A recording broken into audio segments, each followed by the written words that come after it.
right, so we are live. Welcome back, everyone, to Magnet Monday. We are so excited to be back. We took a little break, but we are back and better than ever. How are you, Erica? I'm doing great. How are you, Dee? Doing fantastic, and we are so excited because today we have two special guests. You may know Anna already, but I want to introduce Joanna. Joanna Jimenez is a Miami native and the principal at Oaks Group with Compass, where she represents buyers, sellers, and investors in Miami real estate.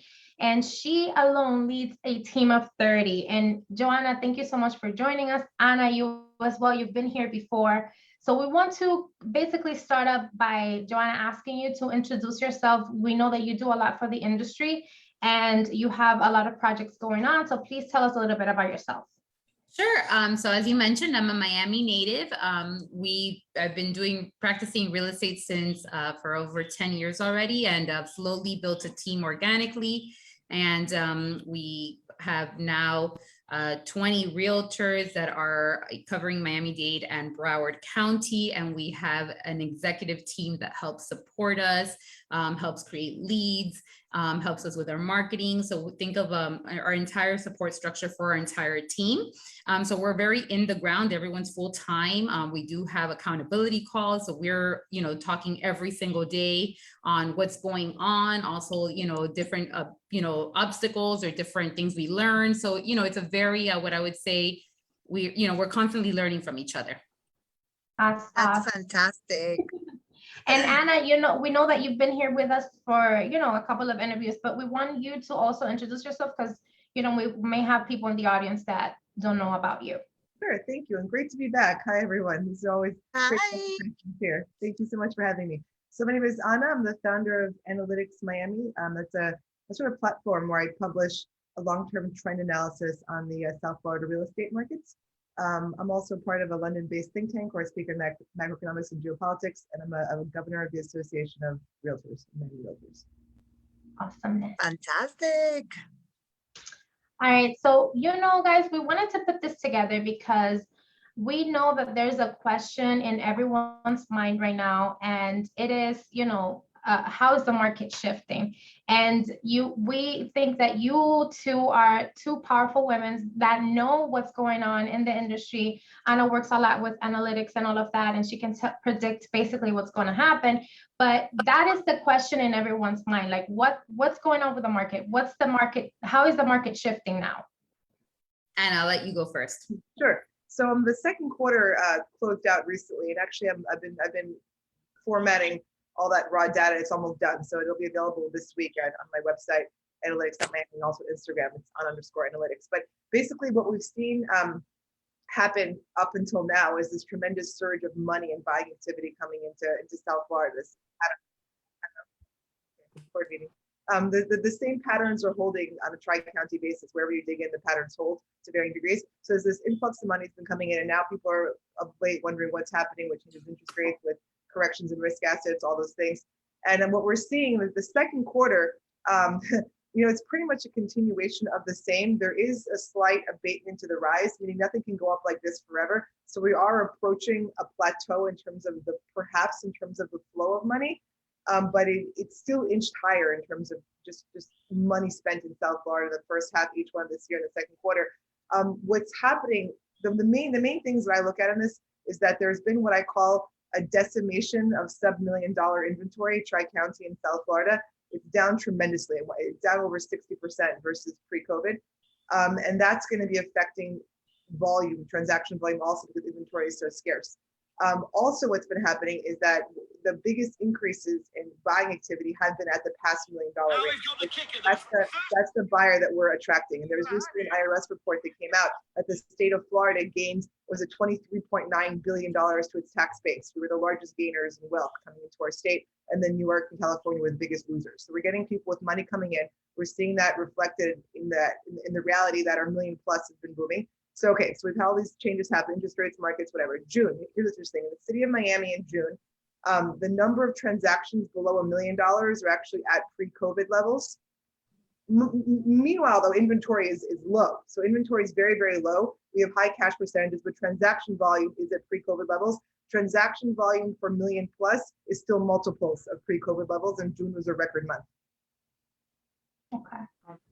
Wow. And they're high cash, which you would expect, but they wouldn't be as affected by interest rates, all that stuff. So basically that overall pattern of flight of wealth that's been driving the sort of seismic shift in this market, that has not stopped, and that's going to keep happening, because while our positive momentum builds, while we've added to our tax base, our feeder jurisdictions have lost from their tax base. And that's going to add to their budget shortfalls, to their crime, to their quality of life problems. That's going to keep kicking money out to us. Wow, that's amazing. And that's one of the reasons why we decided to put this together.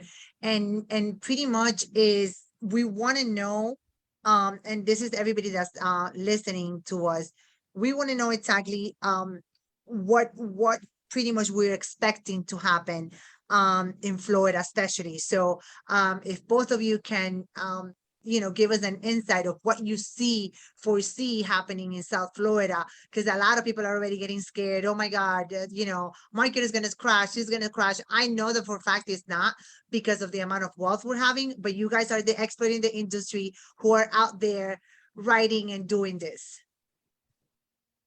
So I'd like to share actually my screen really quick. I want to share with you something that 100 economists, can I share my screen? Give me 1 second. I'm going to do that. Oh yeah, share screen. Yeah, if you can.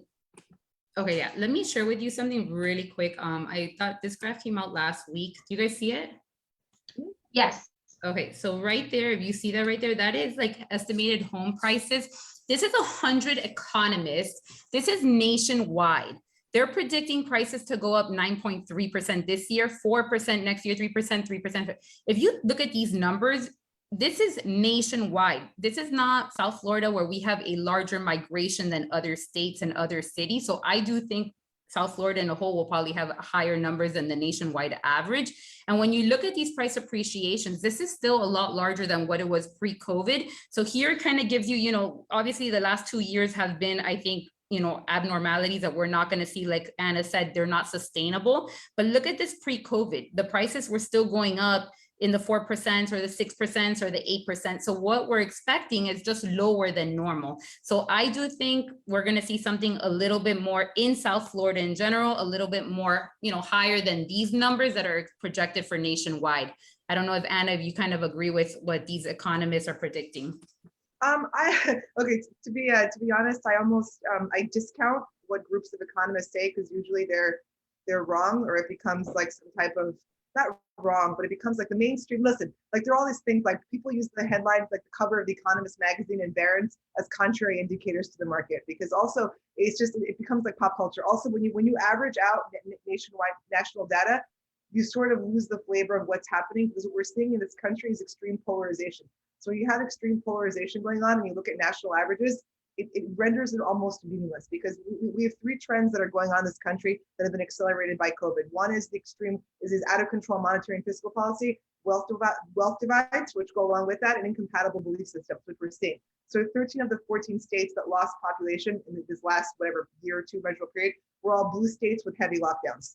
And I'm saying that apolitically, I'm an independent. So it's people who are voting with their feet, and that's the manifestation of polarization in our country. So we're going to have extreme divergence in how different regions are behaving in the country moving forward, because the wealth gap divide is going to keep growing.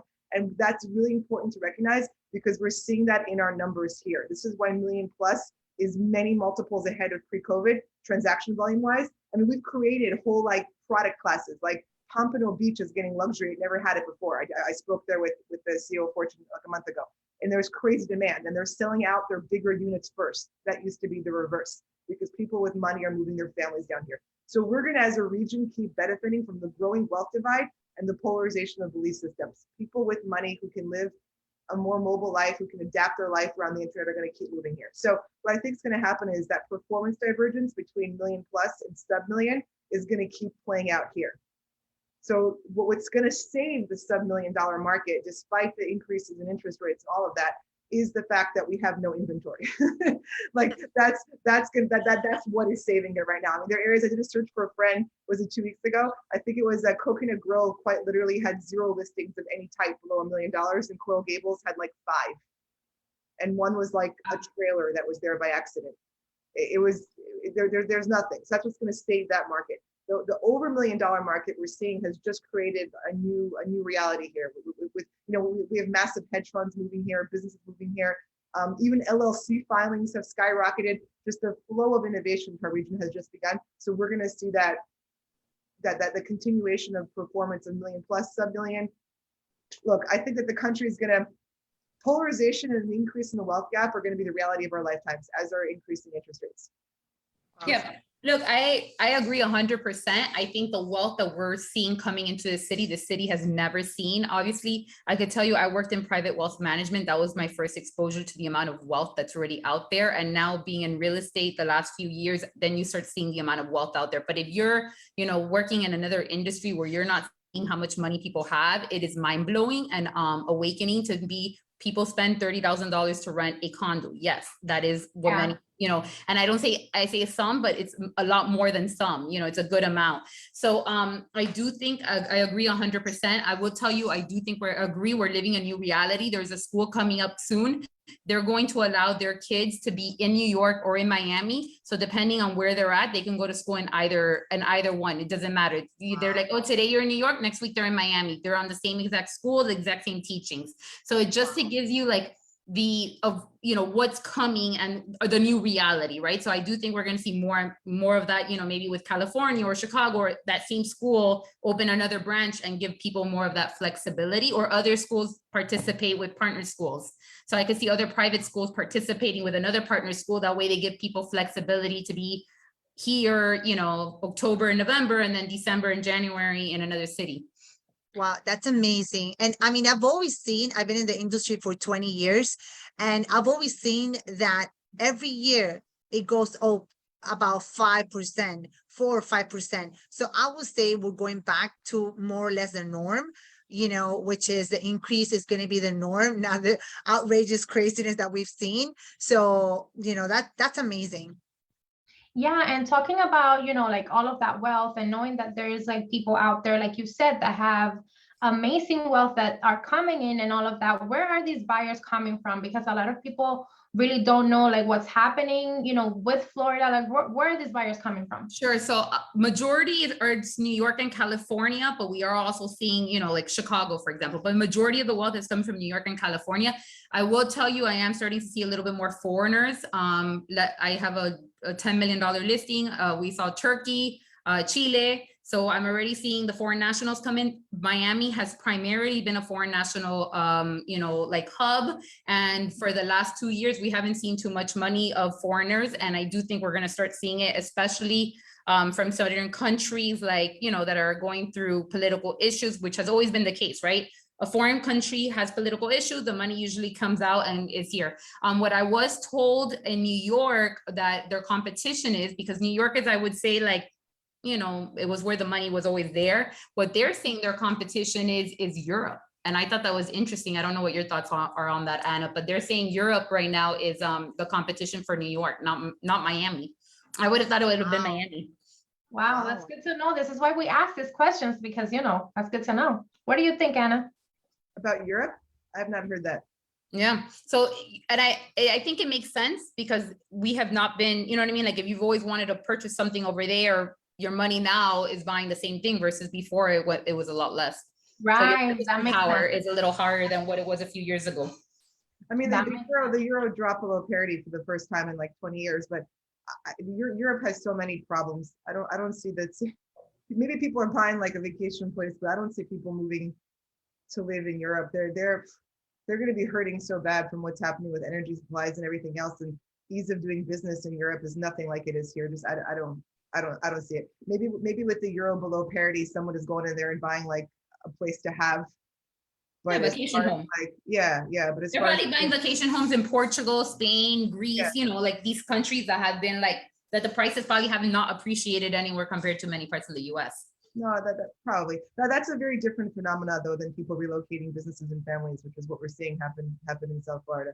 It's become a primary residence destination. Like I talked to all my friends who are developers for building stuff. It's the same pattern as that Edgardo told me over at Pompano, that the larger floor plans are selling first in UDEV, which is a new phenomenon. Usually it would be the smaller floor plans selling first. And that's kind of what's happening when people are relocating with their families. So it's all a good thing. And one stat that I keep saying is like Verizon indicated in the first 4 months of this year, there's a 364% increase in cell phone data usage. And then Verizon is allocating extra money in their infrastructure down here because it's not seasonal. It's just a new reality. That's pretty cool. And I think, you're seeing all this tech money, all this hedge fund money, a lot more wealth coming in here. And I think it's good to look like real estate prices, 500,000 is right now our median price range in Miami-Dade County. That's still pretty low compared to what it is in like a Silicon Valley or New York, Right. where the median price range is more closer to $1 million. And I remember a few months ago, I got some numbers on what Silicon Valley was in the 1990s median price and what it was pre-COVID. And it was about a 300% an increase. And it was a lot, compared to like even the national growth, it was a lot more. So I do think, as Miami natives, it's good for us to like remember and educate, it's a lot more wealth coming in here. Like, I know it sounds like crazy to think, a 2 house is 500 grand, but the reality is like people are paying $1.5 million in another state for that same house. Exactly. Absolutely. So with all of this shifting going on, the majority of our listeners right now are real estate agents, and pretty much they want to know, what are you guys thinking of where they're heading, right now with this market shifting? So basically the question is, how is the market shifting for real estate agents? Correct. We've seen, it slowed down. The interest rates went up. We saw, some buyers just got priced out of this market, or they don't want to buy what they could afford now. The rates have fluctuated. They went up, they came down again. So I just think it's a matter of like us educating. Like the average interest rate the last 50 years was 8%. So, even 5% or 6% still lower than that 8%. So I think it's a matter of like educating them, and that it's still okay. If you had a buyer that was pre-approved a year ago or 6 months ago, getting them pre-approved so they can understand like what the new number is. If they want, most people don't think big numbers. They don't think, oh, I could buy a 500 grand. No, they're thinking, okay, I want my monthly payment to be $3,500 a month. So you need to almost work backwards to be like, what's the new number for that monthly payment? So I would say as realtors, we need to like go back, re-educate. I would say re-educate on interest rates, re-educate on what's happening in the market. We're both agreeing that it's too much wealth coming into the area. What happens when there's more wealth? You're seeing the restaurants are packed, everything's going up in price. So, our value is going to come down when there's more and more money coming in. I don't think so.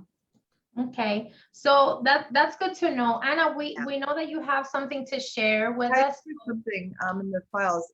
Could I share screen really fast? Let me show you guys. Yes, I think I made you you a can share your post. Oh, yeah, I got you. Okay, Please cool. share, because Okay, we want to see yeah. those numbers. This is, do you guys see this chart?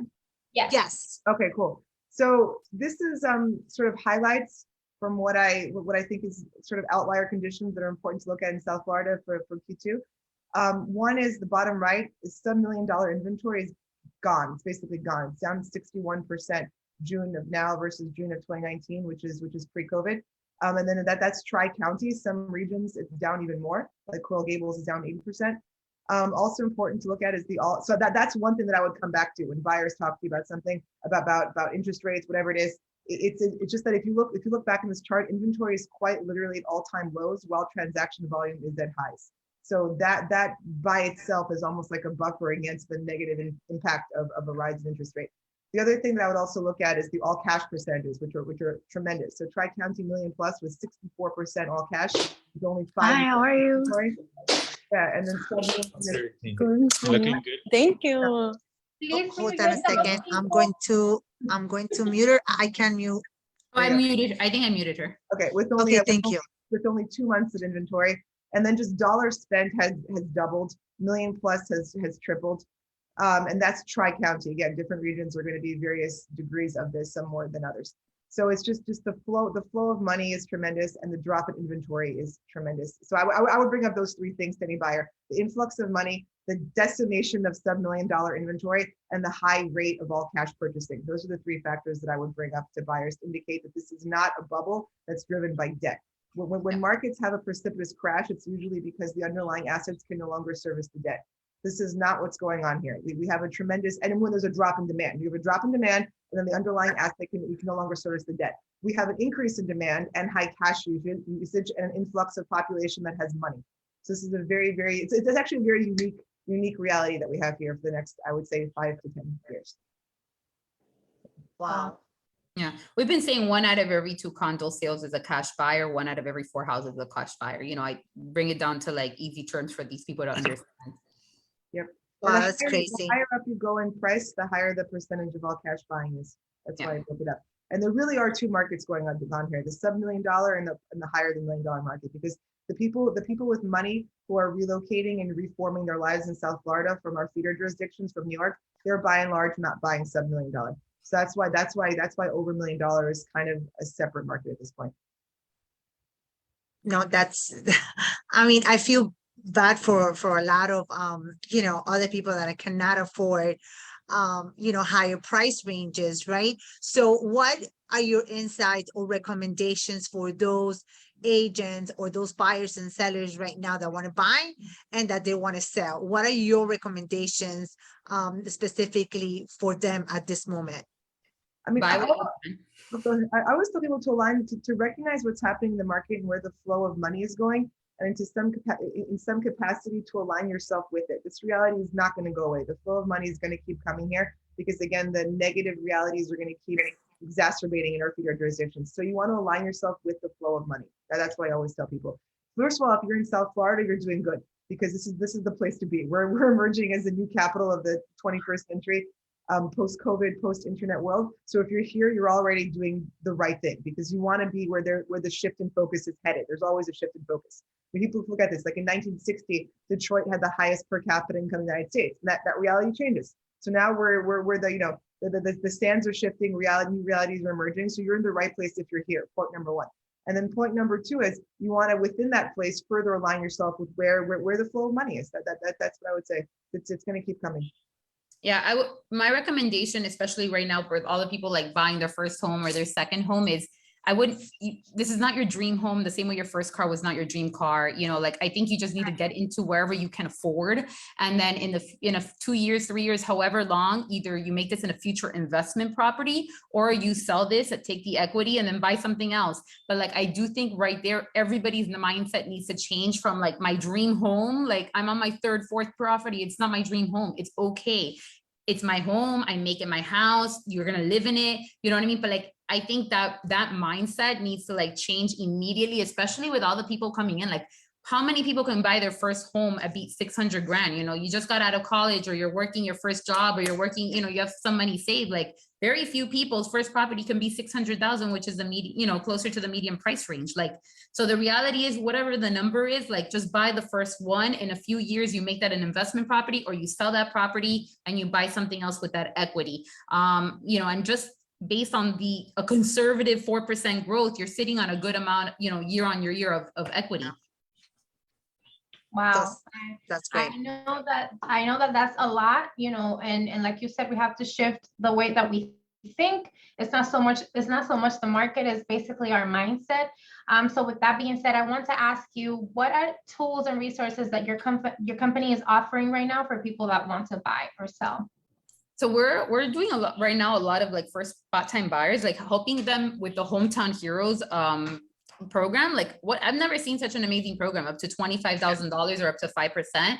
So a lot of those first buyers, and if it doesn't always have to be their first buyer, they just can't have had a home owned. They've had to have at least sold it at least 2 years before, but that's a great program. So I think if you're working with any first-time buyers or any buyers that qualify for that, you should definitely jump on it. And then I think we're focusing a lot on like re-education to, you know, buyers and sellers on what's currently happening on the market and in national levels and local levels, because real estate is local. And you know what, like, it's just a matter of like history repeats itself, right? So what happened, Yeah. you know, the interest rates, you know, prices, inventory levels, all of that, like, let's go back to educate them, because the news is only portraying the negative. So it's our job to provide the education to give some type of positive outlook.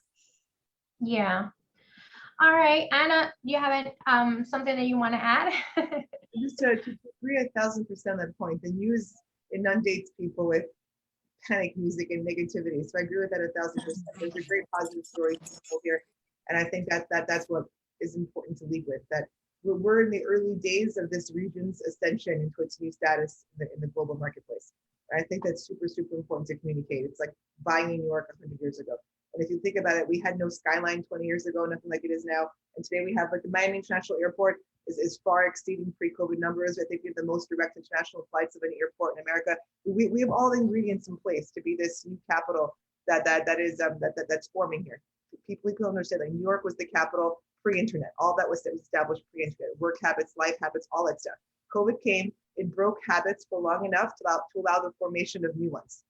And now those who can, which is part of the wealth divide thing that's going on, those who can are now reshaping their lives around the capabilities of the internet and choosing where they want to live based on lifestyle, health, all those things. And then we're benefiting, we're winning for many reasons. And that's just begun. And I think that's the very important thing to convey. It's the context within which you are buying. People who are buying right now are buying in the early days of this region's ascension. It's still early days. Wow. I mean, I know where we're heading, and it's exciting. I'm super excited where we're heading in this beautiful city, because I love our city. But then at the same time, for people that are here that are renting and cannot afford a $500,000 home, I feel bad. I'm not gonna lie to you. I feel like definitely there's something that a lot of, I'm listening to a lot of other organizations that are working on how some condos can start becoming FHA and fighting and Fannie Mae, because I'm always listening into and reading about what's gonna happen in our future. So if you had something that you want to leave us with, right, to everyone that's listening, give us one tip. I know it has to be like motivational wise, like how can we push ourselves every day and make the best of it in this market that we're shifting in? I would say just do one more of everything you're doing. I think, our job right now is, the market has shifted. So we need to shift what we were doing, right? Like, we can't do what we were doing before because houses aren't selling in 1 hour. No, now you actually have to market a property. You actually have to do marketing. Now I have to send my sellers insights on feedback on what's happening every time I show a property. So like, I'm calling realtors asking for feedback. Hey, what did your client think about the property? I need to send it to my client, So I think realtors, listing agents weren't doing that for the last 2 years.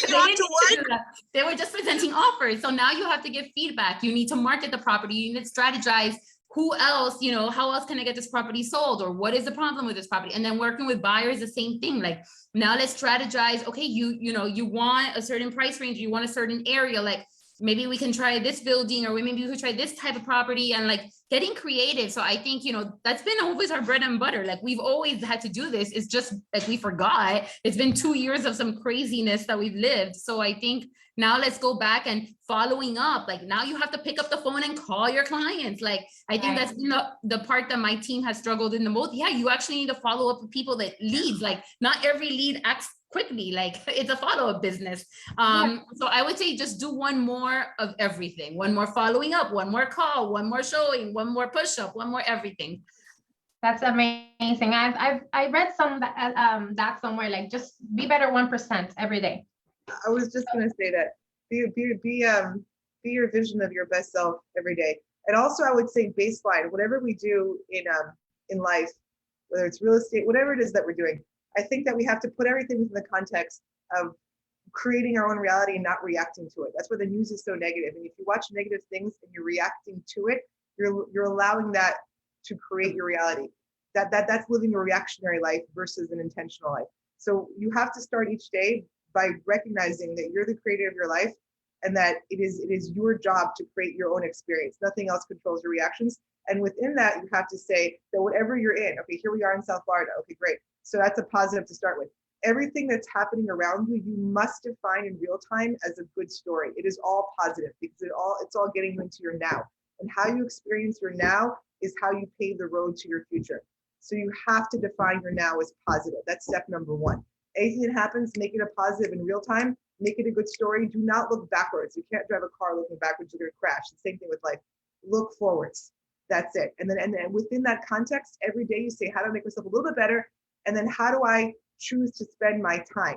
And that's all we own in this life is our time, right? No matter how much money you make, no matter what you do, everyone dies the same way. So your time is your most valuable thing. So within that context, that you owe it to yourself to spend your time as best as you can with the best intention as your best self. And that's how you approach everything. And also, I don't know, I'm a big believer in not worrying. Worrying to me is like negative. Wasted time.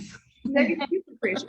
You're putting your focus on a negative outcome. We don't know the future, it's unknown. So if it's unknown and we're making it up as we go, we might as well make up a good one. So assume the best, have faith, hope, just assume the best outcome, put your mind there. You know, I train with a lot of fighters, but I'm a lot of crazy other life. So I'm training partners with a bunch of like professional fighters, UFC guys, boxers, whatever it is, and I train with them. And I love combat sports as an example, because it distills the power of the now in a very real way that very few things do, but it applies the same to us. If you're in a fight and someone punches you in the face or kicks you or whatever, and you're like, oh man, you feel bad for yourself, and you allow your mind to drift, you've lost. You have to forget it the second it happened, or extract the positive and move forward. And it's the same thing with everything here. Know your outcome before you do it, assume the good outcome, and move forward in a non-reactionary and intentional way. And that's how you need to approach macro, how you approach everything that you do. I love that. Ladies, thank you so much for joining us, for making thank you to give us all of this wisdom. We know that you ladies are top of the game in the industry, and we want to thank you for your time. And we want to remind people to follow us on social media. I put in the links on the chat so that you can stay up to date with everything that's happening Magnet Monday, our special guests that we have every week, and hopefully that we all get some value out of this, because that's what's all about. Absolutely. And please follow Anna and Joanna in Instagram. I tagged them in Facebook as well. This is going to be in Facebook. I recorded it, but it's going to be in my Facebook as well. So thank you, ladies. You are phenomenal. Let's rock it. Let's continue to rock it this Monday. I wish you guys lots of blessings, and we'll do it again in a few months, to show other stats. Thank you again. Thank you all. See you guys next Monday at 2. Bye. Bye. Thank you.